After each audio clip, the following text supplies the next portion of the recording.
Springtime is in the air. It's officially going to be over 90 this weekend, and we got a good one for you. We do. So we are Jimmy and Kiki, otherwise known as James and Kestra, Boundless We're James and Bronikies. Kestra with the Boundless Bronikies. And we have a good one for you guys today. So stick with us as we go over 8 things that you want to have ready on your trailer for spring camping, whether you're a weekend warrior and you're just getting ready for the season, or you're full-timers like us and you are going to be rolling out of your winter spot. Make sure you have this stuff done so you don't come across any hiccups along the way. Let's go. Let's go. Number 1 and 2 is going to be your tires and your wheels. We'll start with tires. Tires, you want to check your tread. You're looking for any uneven wear and tear. On our last rig, the whole outer part of the tire here was much further down than the other part of the tire. So just really check that. That could mean you're out of an alignment somehow.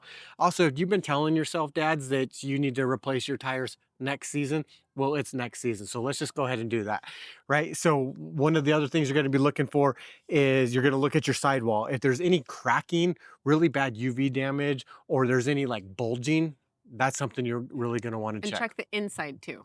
Check the inside of the tire as well. Yeah, right. Good call. When it comes to wheels, you're doing the exact same thing. You're looking for any cracks. Like if you hit a really bad pothole, especially if you went up to Canada or you're in Louisiana, you're going to want to check each one of these. And if one of them is cracked, get a new wheel. So it'll save you some serious damage. I do got one cool trick that I learned today from who? The camera lady. And when you're checking your tire depth, your tread depth, it's called the Lincoln test. You want a minimum of 2 30-seconds. So if you're not carrying around a ruler, what you can do is grab a good old-fashioned copper penny with Mr. Abe Lincoln on it. They're hard to find now, right? Yeah, No more pennies. I guess they don't make pennies so anymore. So maybe hold on to these things, not just for checking your tread depth. But what you're gonna do is turn your penny upside down to where Abe Lincoln, the top of his head is, and you're just gonna sit it right in top of the tire. And if you can't see all of his head, so only like half of it, then you still got plenty of tread. But as your tread wears down, you're gonna see more and more of Mr. Abe Lincoln's head. And when you can see his full head, that means you need new tires. If you've done a tire repair in the past. Plugs. Yes. Right. So if you've done a tire repair in the past, definitely check that area, because remember, the plugs, those are supposed to be temporary. Even though some of us have gone many years with them, double check the plugs, and it might be time to get new tires. And if you're gonna do it, should you get all the tires replaced at once? Ooh, good question. Yes, you should change out all of your tires at one time. But we know sometimes you blow one tire. Sometimes you like rotate them enough and eventually you just change one out at a time. If you're gonna get new tires and they've never been replaced, get them all done at the same time. I know it's a chunk of change, but sometimes it's just better and everything will rotate. And roll that spare in. I was just gonna say, that's one thing. I never checked my spare in our old rig. Remember to check your spare. In our old rig, it was up underneath, exposed to all of the elements and all the grime. This one is in our front. Regardless, just double check that your spare is operational as well. You don't want to get out there and blow a tire and be like, oh, I got my spare, and then pull your spare out and it looks wrecked. Like, that would be the worst. All right, so let's go on to number 3 real quick. Next one on the list is actually a bonus because I didn't count it into the original 8. So bearings, whether you have drum brakes or disc brakes, you're going to have to repack your bearings at some point. Usually they say every 10,000 miles or 1 to 2 years, depending on how much you travel. It's a really simple project. I mean, YouTube University will get you all the way there. Second part of our original list is your actual brakes. Like whether you have drum brakes or disc brakes. Drum brakes, you just want to make sure that adjusting them appropriately. So just get under there and adjust the star thing to move your pads in closer to your bearings. Look all that up, or your brakes, losing it. We have D-Max disc brakes, fortunately, and as a matter of fact, this is our second set. On the very first rig we had, I did a DIY project and installed the disc brakes myself. Fortunately for us, on this new rig we also have the independent suspension with the D-Max disc brakes, so MoreRide actually installed those for us. I will tell you, these brakes are one of the best upgrades that we have had.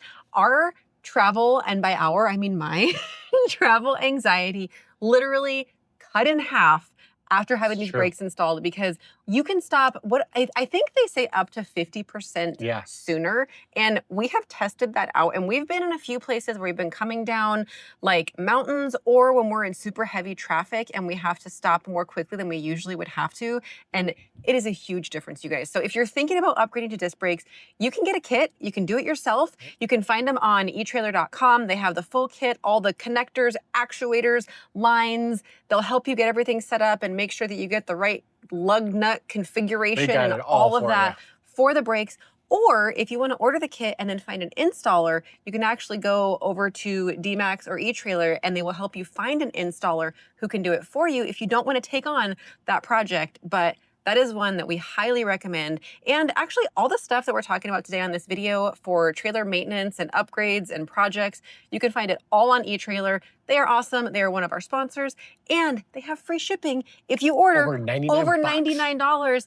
And I'm just gonna say it right now, if you're ordering trailer parts, you're probably not spending under $99. So I think we're gonna go on to like number 5 or 6. Up on the roof? Yep, we're going from the bottom to the top, so let's go. Let's go, guys. We are up on the roof for the next couple. Yes. And we have to stay, I'm actually good with the 6-foot distance when we're on the roof. Do you feel like I'm gonna fall off or something? I get nervous that we're gonna put too much weight in one spot and we're just gonna come crashing through. All right, well, so for the next one, as you can see, we are on top of the roof, and all you're gonna wanna really do up here is do a visual inspection. So I usually start at the front cap, and I'll look at the lap sealant that goes all the way across. It basically marries your front cap to your roof, and then I just work my way back from there. So I'll do a quick little inspection of each one of the exteriors of the air conditioners. We're gonna open that up in just a second. But if you have any other products, like we have all of our sewer vent caps, there's the bathroom vent cap, the skylight, we have solar where it goes into inside the rig. Anywhere where there's a cutout and you have lap sealing around something, do a visual inspection of that.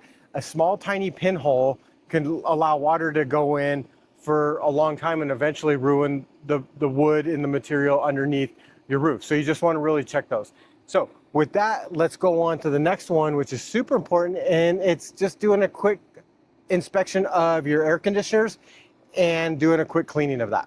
All right, so I've already taken out the screws, but we're gonna take each one of the lids off. The shroud, I think, as they're called, to inspect and just look at the inside. This is the brand new 18K from Furrion. This thing is really nice. It cools down our house. It's actually really cool.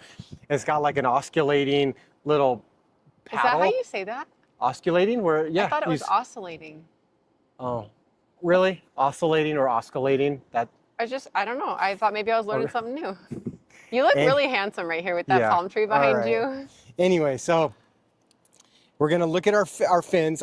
This is actually super important because one, if you come around the back where you can see the fins that you're supposed to like vacuum out and clean. We were at a place in southern Colorado last year, and underneath a cottonwood tree, which happened to be blooming for like 2 weeks. It was when they released their fluff? Where they release all the fluff, and it looks like it's snowing in the middle of summer. And our air conditioner sucked all that in, and at first we didn't even think about it, but then when we realized like our air conditioner's not working really well, and then it really was like warm air and shutting down, we're like, holy crap, we need to get up there. Well, when we got up there, it was just like caked with like a 1/4 inch of cotton all the way across. So we basically put a pillow over our intake on our air conditioner. It looked like we sheared a sheep when we took it off of there. It was bad. So one of the things you're gonna wanna do is come over here on this side. All right. Oh, that's got a little bend in it. Oh, it does, and I should go grab that tool. Okay. It looks pretty clean though. So ours is brand new. We've only been we actually just started using the air conditioner on this now that it's warmed up. But this is what I'm talking about. And all you're gonna do on your yearly just maintenance check is make sure that this is all clear. There's a little tool we have that you can scrape these little fins kind of back in line. But you're just gonna take a vacuum and vacuum out any dust and debris. This will down in here will start to accumulate a lot of dirt and debris. And that's this type of stuff that you just wanna get out of there. Once this all looks clean, you put everything back on. That's all you really need to do for just your quick springtime, getting back into the groove inspection. Let me put this thing back together and we'll move on.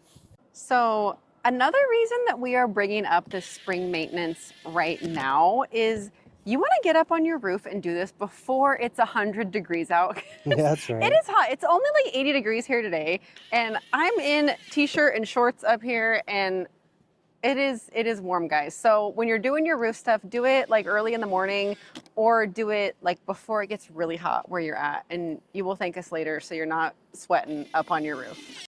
Before I completely wrap this project up and show you the next one, something that I do a couple times a year is come up and on everything that we already inspected, your RV, your sewer vent fans, your solar panels, your skylights, the fans, anything that's up on top that's got a plastic part, I come through and I'll usually just wash it down real quick with this waterless detailer. We use a product from Polyglow, their super spray. And I also use that on the truck and the trailer, especially in places when they don't allow us to use their water. But the most important thing you can do is this one. This is also by Polyglow. It's called Poly Slick Seal. And this is basically like adding sunscreen, if you use sunscreen, to your skin, but for your actual, all of your plastic parts. So it's like a UV inhibitor, So it's a right? UV inhibitor, and it just blocks, and it blocks all that UV damage that all of this stuff gets. If you've had a rig for a couple of years and you go up on your roof, especially the skylights, like for whatever reason, the skylights, or if you have your AC covers that are black, they look oxidized, they look really fragile and brittle. And a lot of that is because of the sun damage. So something simple to do is grab yourself a UV protectant, spray it on, and that's all I had to do right there. And I do that, like, honestly, like twice a year. That's it. And it keeps everything it prolongs the life of everything. So do that as one other, another extra tip just for you guys. All right, now we should get off the roof. Yeah, it's hot up here. Let's It's go. hot. Okay, the next one that we have for you guys is water filters. But I have to show you, this door is so silly on our RV. James is like almost It's in honestly a full split over here. It's like the second most hated thing. I love our rig, but this is so lame. Like, it needs to be over 6 inches so it could just go all the way to the top and magnet like a normal door, or be the one that opens this way. Because you can't open this because it would hit our bedroom slide, and he's so Okay, frustrated. so on to the next one. We're gonna show you guys water. It's actually that time, but water, like if you have a triple stage water filter, make sure you're switching those out. We're using the Blue Tech, which I really like. They have a lot of the quick connect fittings. Their filters are really super clean and nice. It's really simple to just take each one of these apart, take them out, swap the filters out.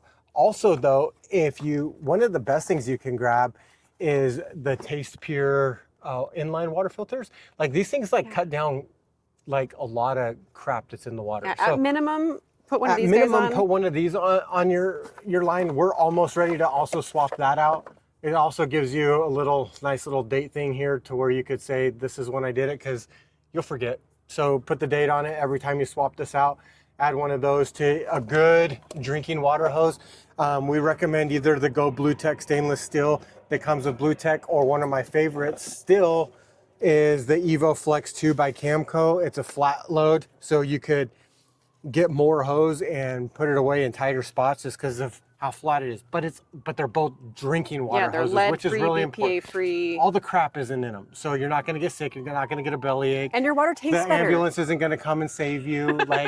So anyways, get a good drinking water hose to go along with changing out your filters. Also for our full timers out there, or even if you are a weekend warrior and you happen to have a water softener, this is also the time. Whenever you're swapping out your filters, also just do a quick recharge on your water softener. It's not that hard. You actually are supposed to do the water softener, depending on where you're at, a little bit more often, frequent. yeah. But do that as well. Yeah, and if you didn't know how to do it, I'm gonna put a little link in here. yeah, 'cause we just did a good we video on it. we did a whole YouTube video on recharging your water softener or regenerating it, whatever you want to call it. So, yep, check those out to have clean water. Clean water, and let's go on to the next one. All right, next on the list is your alternative power. I say that because on our last rig we had solar panels. So if you have solar, that was a great time if you're up on the roof to run through all of your solar panels, clean them off, just make sure that nothing's cracked or broken. However they're secured to your roof, make sure that that is actually tight and secure so you don't have something one of your solar panels come flying off the top of your roof somewhere in New Mexico. Ask us how we know about that. Or if you have a generator, this is the prime time to pull it out of storage, pull it off of your rig, however you did it.